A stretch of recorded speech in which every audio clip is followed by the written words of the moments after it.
आज की कहानी का नाम है सोना और चूहे। किसी मुल्क में एक सौदागर रहता था।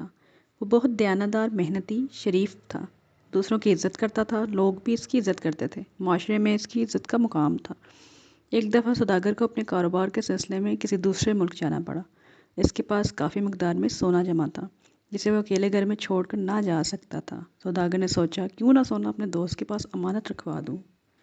सौदागर के दोस्त ने सौदागर को पूरी तरह यकीन दिलाया कि वह इत्मीनान से अपने सफ़र पर रवाना हो, वापस आने पर अपनी इमानत ले ले। कुछ अरसे बाद सौदागर अपना काम मुकम्मल करके वतन वापस आ गया।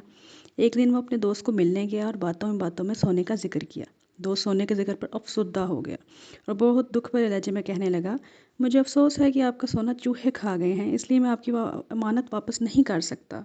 सौदागर ने अपने दोस्त की अजीबो गरीब बात सुनी तो हैरान रह गया। वो समझ गया कि इसके दोस्त की नीयत में फतूर आ चुका है। वो किसी न किसी बहाने इसका सोना हजम करना चाहता है। इस वक्त तो वो खामोश रहा, लेकिन दिल ही दिल में बददियानत दोस्त से बदला लेने के लिए सोचने लगा। एक दिन सौदागर ने अपने इसी दोस्त को बीवी बच्चों समेत अपने घर पर खाने के लिए बुलाया। जब मेहमान खाना खा चुके तो सौदागर ने चुपके से अपने बददियानत दोस्त का बच्चा कहीं छुपा दिया।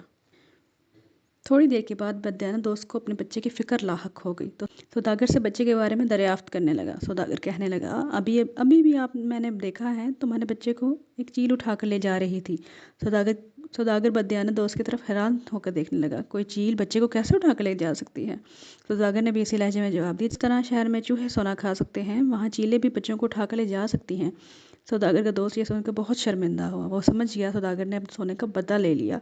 इसने इकरार कर लिया कि इसका सोना इसके पास महफूज है, जब चाहे ले सकता है। सौदागर ने अपने दोस्त का बच्चा इसे लौटा दिया और आइंदा के लिए दूसरों पर एतमाद करने में मुहतात हो गया।